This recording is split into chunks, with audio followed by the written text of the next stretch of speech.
I'm Kristy, and I'm proud to say that the Babysitters Club was totally my idea. I'm Michael, and I'm proud to say that reviewing these books was totally not my idea. Argofunk Book Review, Argofunk Book Review. The Babysitters Club is a popular girls' series which sold over 150 million books.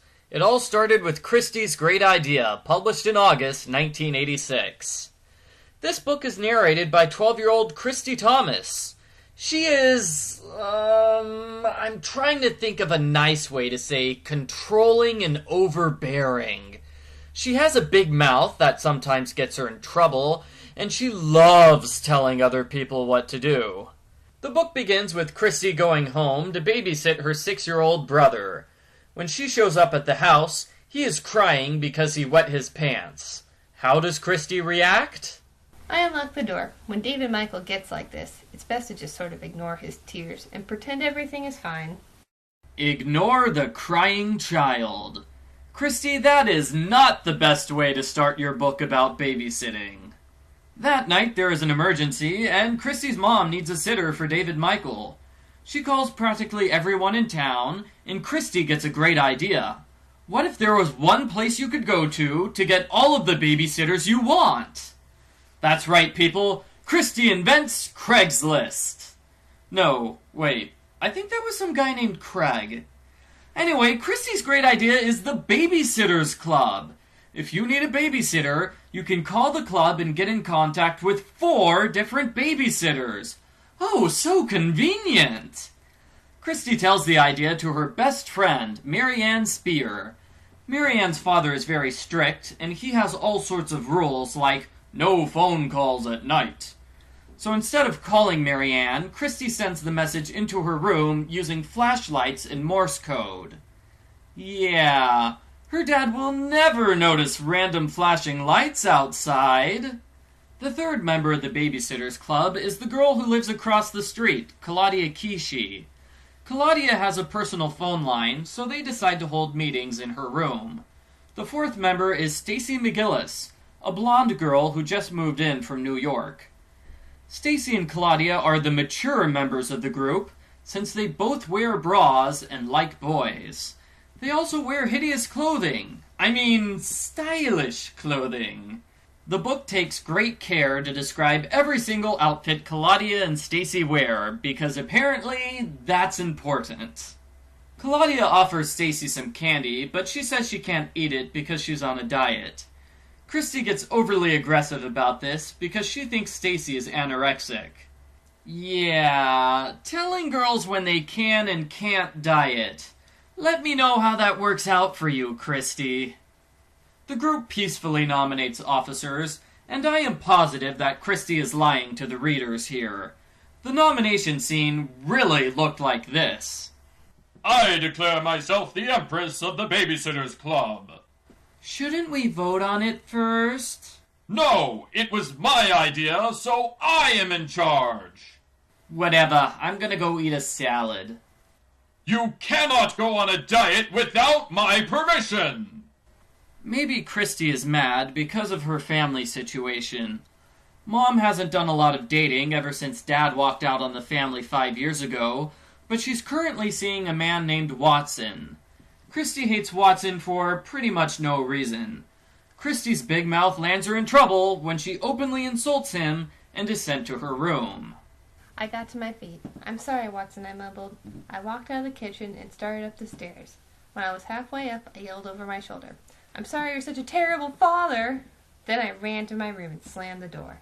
How is she mature enough to babysit again? The way Kristy acts in this scene, and the scene where the girls laugh about dog food, makes me wonder if they need babysitters.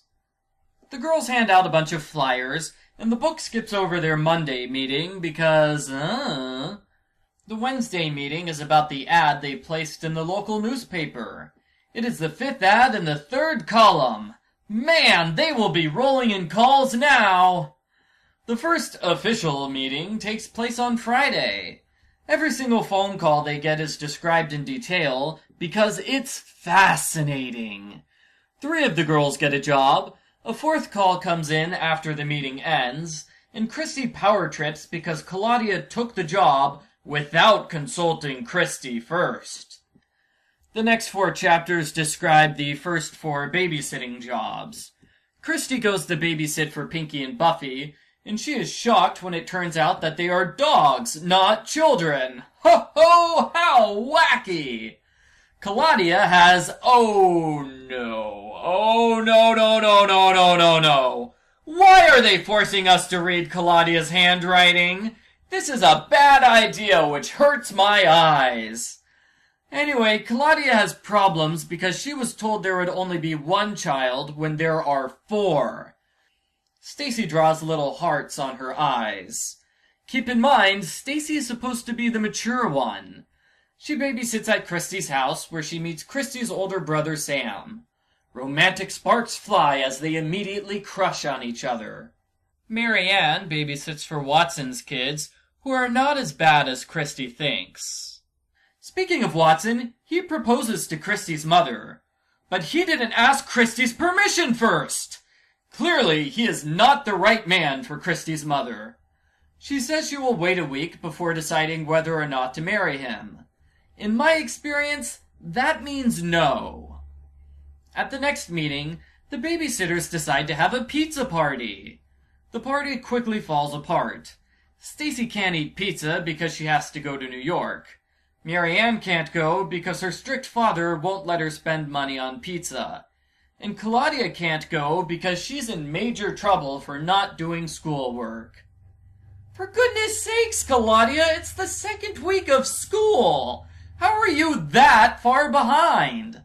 Claudia spends the entire weekend solving her 10 math problems on multiplying fractions. For the record, that is math you do in 5th grade, not 7th. Drama happens over the weekend when Stacey is spotted at her house. In other words, Stacey was not in New York! Kristy's big ego can't handle lies. Watson has his own emergency. Somebody has to babysit his kids, and Kristy is the only one available. She bonds with Karen and Andrew because they're both from divorced families, and this causes Kristy to change her mind about Watson. She grants permission for her mother to marry him. You know, because that's totally Kristy's decision to make. Meanwhile, the BSC gets into a huge fight over Stacey's lie. It turns into Team Bra versus the Flat Chests, as Claudia and Stacey say the other 2 are too immature. Oh no! How dreadfully accurate! 2 days later, the problem is resolved when Stacey reveals her secret. She isn't on a diet, she has diabetes. She moved away from New York because the other kids were mean to her about it. In the final chapter, the girls have their nice party, and Watson has a nice engagement party with Kristy's family. The end. Post-book follow-up.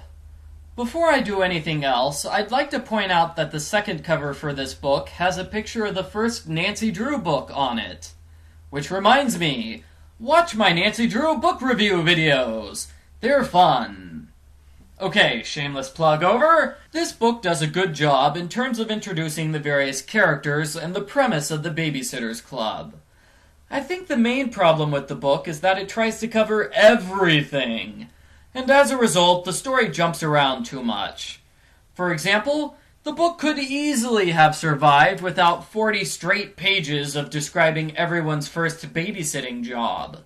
Sure, it was interesting, but it was a huge chunk of irrelevant material. I enjoyed the storyline with Watson more than the babysitting stuff. My girlfriend read the BSC books when she was in 2nd and 3rd grade. She tells me that 12-year-olds that wear bras and get to leave the house on their own are super cool when you're 8 years old. Therefore, their babysitting adventures are super cool, because anything 12-year-old girls do is super cool. Kristy is definitely an entertaining narrator at some points, but overall I did not enjoy her. She talks about herself a bit too much, almost like she is a middle school girl or something. I give Babysitters Club number 1, Kristy's Great Idea, a 5 out of 10. which is the average score. Good for an introduction to the series, but now that everything is in place, I expect things to take off from here.